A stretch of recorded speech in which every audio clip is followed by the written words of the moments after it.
What's good, peeps? Thanks always for passing by the channel. Much appreciated. Hit that subscribe button if you guys are new. Don't forget as well, please, to like and share the vid. You can also support the channel as well. I do have a Patreon account. The link is in the description. All right, so Gervonta Davis gets the job done against Gamboa, stopping him in the 12th and final round. Put him down twice prior to that stoppage as well in the 2nd and 8th round.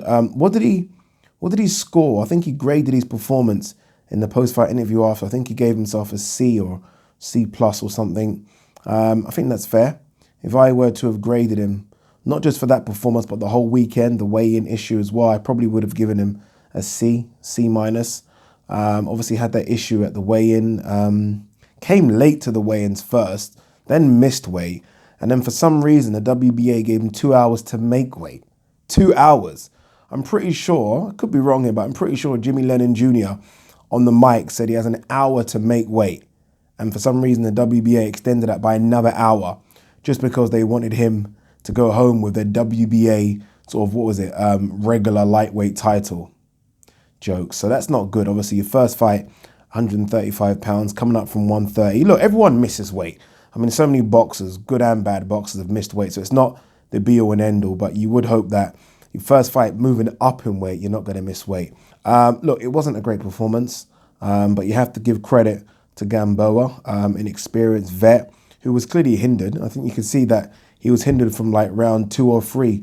He later has gone on to say it was an Achilles problem, which is crazy. If it really is an Achilles problem and he fought on a ruptured or torn Achilles, that's crazy. Because David Haye had the same issue with Tony Bellew, and we all saw how it affected David Haye. So that's crazy that he did fight on with an Achilles. It couldn't have been an Achilles, but he clearly was hampered regardless. I know a lot of people have said things like Gervonta Davis couldn't get rid of someone on one leg. True, it is true. But I like to give credit to Gamboa instead. I think Gamboa done some smart things in there. Again, that's what veteran fighters do, right? They know how to handle themselves, especially against guys that just like to come and maybe just throw those big one punches. That's what Gervonta Davis was doing. He kind of stopped jabbing from like round 2 onwards and was just trying to land his big bombs. And when he started jabbing from like round 7 or 8, he had success. So I don't know. I don't know if that was part of the game plan. I don't know if it's a case of I've hurt Gamboa with these big punches and he's not moving. I have to try and switch it up a bit. I don't know what that was. But look, he got the win. I don't want to talk too much about the performance. It wasn't a great performance. I'm not one of those people that, because of that, I'm now going to say he can't beat Devin Haney or Teofimo Lopez. I don't like when people do that. I mean, everyone can have an iffy performance. Everyone can have a bad performance. That was his, right? That was his night off. And let's see what he can do going forward in 130 or 135.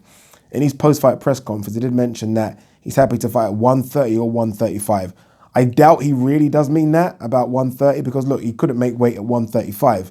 But if he is able to kind of go between both weights, there is absolutely no excuse as to why Al and Leonard Ellerby and Floyd can't get him a big fight next.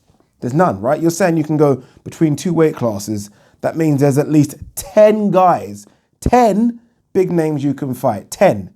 Not 2 or 3, 10. If we're talking both weight classes.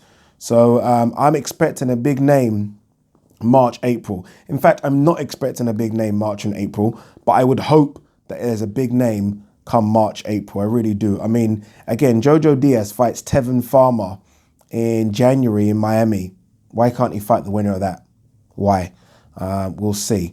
I don't know too much about what Gervonta does outside of boxing. I don't follow him on social media or anything.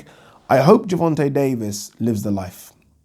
I really do. I don't want another Adrian Broner story here. I really don't. Gervonta Davis has all the talent in the world. His amateur record tells me that. His professional record so far tells me that he can box, he can punch. I like him. I do like the kid. But if he's not living the life, that talent that he's got will only go so far. And some people might say, yeah, but it's already taken him to, 23-0, 22 knockouts. Okay, cool. I'm talking about the next level up. It will only go so far. And the reason it will only go so far is because everyone up there has talent.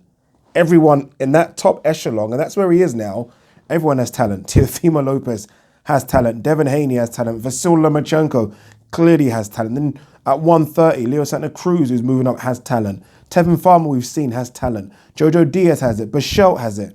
I hope that he's not only in the gym when it's time to get ready for a fight. I'm not saying that he should live in the gym. I'm not saying that. But I've seen pictures of him in between fights. And if he's fighting at 135, he's walking around at about 170. Now, that's what I've seen. There was a fight. Who fought recently? The guy that Carl Frampton fought. I can't remember his name. I think McKeary or something. I don't know if you guys have seen, but McKeary, or I hope that's his name. Gervonta Davis is in the change room anyway with that kid prior to the fight. Look at the size of Gervonta Davis. And that fight was what? 4 weeks ago? Hence why he didn't make weight. Let's hope that this guy is living the life. Again, we've seen it with fighters that have all the talent in the world and they don't live the life. And as soon as they step up to the big leagues, they get found out. Adrian Broner obviously is the clear one I'm talking about. As soon as he stepped up, lost. What I hope Gervonta Davis does is follow the example set by Floyd Mayweather. Floyd Mayweather lived the life. For as much as we see Floyd partying and being flamboyant and flashing money, Floyd lived the life when it comes to getting in shape for boxing.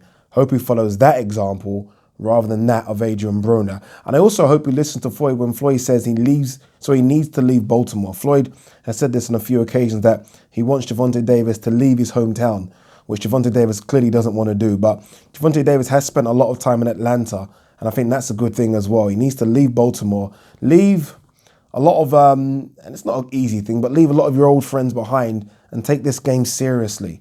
I mean, this guy clearly is a talent, but again, if he doesn't live the life, that talent will only go so far.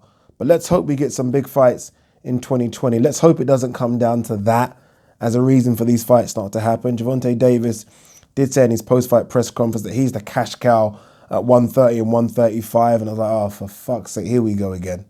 I hope that's not a reason for these fights not to happen.